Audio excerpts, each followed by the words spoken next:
Once upon a time, there was a chicken named Nugget that laid silly eggs. Nugget sat on the silly eggs until they began to crack open. Can you guess what was inside those silly eggs? Silly putty. That's right. Silly putty.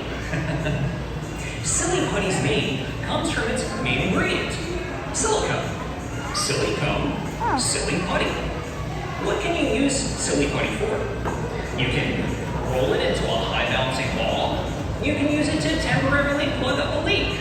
And you can hold stuff with it. Can anybody tell me what would happen to objects in space? That's right. They would float away. So what the astronauts would do, they would take a blob of silly putty and they could stick their tools to it to keep their tools from floating away. I guess you could say silly putty has boldly gone where no compound has gone before. Hey, here's a question for you. Is silly putty a liquid or a solid? Good guesses, everybody.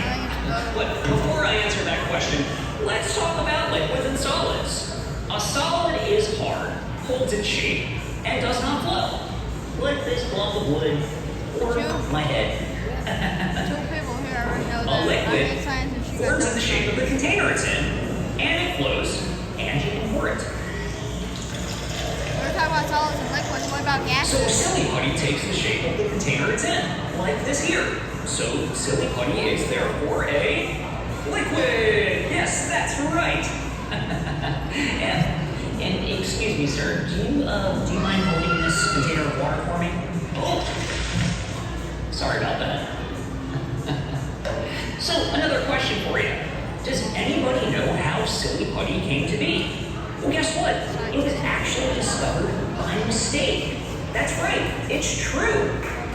Silly putty was accidentally created over 70 years ago during World War II by a company that was trying to make a rubber substitute.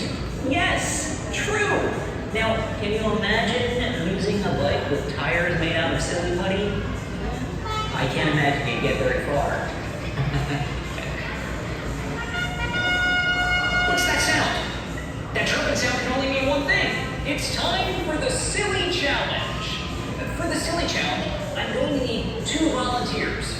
For my first volunteer, I'm going to need a child. Raise your hand if you're a child. Sorry, not you, sir. Even though you may be very childish, you are by no stretch of the imagination a child. You, come on up here. Thanks so much for joining us. And what's your name? There's no one here. Mason. And Mason, how old are you? I'm 10 years old. 10. That's my favorite number. So, Mason, here, let's put this on right here for you. Guys, this is how crazy Perfect. it And is. I'm just going to have you stand There's right no here. one here. Okay, and for my next volunteer, I'm going to need a very strong adult. Any very strong adults? You, sir. Come on up here. Perfect. Here, stand right up here against the counter. Right there. Oh, no, nothing to worry about. Just stand there. And we're going to put this on for you. And, sir, what's your name? Matt. Matt, nice to meet you. Ow. Look. Jeez, please, mister, be careful. I'm a part-time hand model. I don't need a broken hand. Come on. Okay. So, Matt and Mason. Yes. Are you guys up for a challenge? Yes. Alrighty. Do you think that you're stronger than Mason here? Yes. Okay. Are you sure about that? Pretty sure. Alright. Okay. And we're gonna find out now. Alrighty. So, here I have this big, giant slab of silly putty. Oh my god. I'm gonna give you a mallet cube.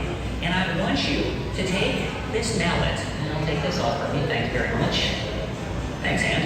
And I'm gonna put this mallet right here, and wait a minute.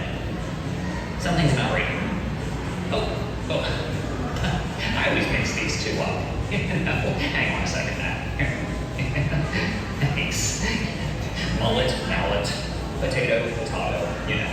Okay, now, so what I want you to do, I want you to take this mallet and raise it over your head and hit this slab of silly putty. Just like you're kind of hitting the bell of the carnival. Got it, Matt? Got it. Okay. And you know what? No matter what your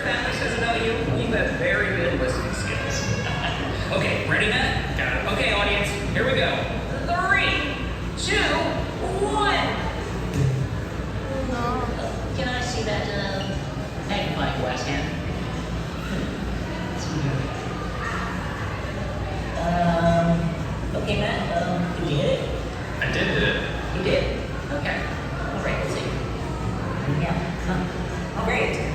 Good job, Matt. Let's give Matt a round of applause. Here you go, man. Good job, man. Why don't we let Mason give it a try, okay? So, Mason, here's what I want you to do. I'm gonna count down, and you're gonna hit that really good there, okay? Wait. Give me this. You don't need no stinking mallet, right? Okay? You're a strong dude. I bet you're stronger than Matt at this point, okay? Alrighty. So Mason, here's what I want you to do. I want you to gently take your hands and firmly just press down the silly putty, and let's see what happens. Okay, let's get a round of applause for Mason here. Okay, here we go. Alright, at the count of 3, Mason, you go ahead and press down on that silly putty. And 3, 2, 1. Go, Mason! He's doing it! He's got it! He's flattening it! He's doing it! He's flattening the silly putty! Woohoo! And Mason, let's see the silly putty.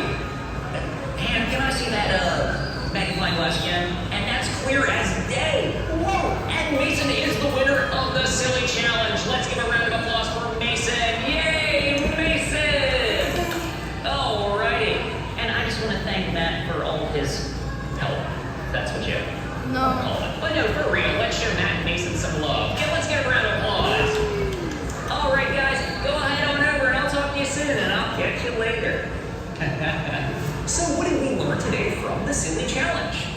Well, we learned that the silly putty is resistant to extreme sudden force, otherwise known as when Matt would take the mallet and hit the slab of silly putty. We also learned that silly putty yields to slow even pressure, just like when sweet little Mason pressed firmly yet gently down on the silly putty. The big fancy name that scientists have given these compounds with these properties are called dilating compounds. We've also learned that silly putty is kind of like how you can treat other people. If you're rough and mean and attack them with a mallet, kind of like Matt did, it breaks apart, and so will your friendships.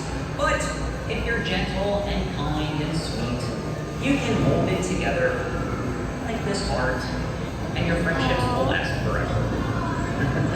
Well, today, I hope all of your friendships last as long as silly putty. Everyone have a colorful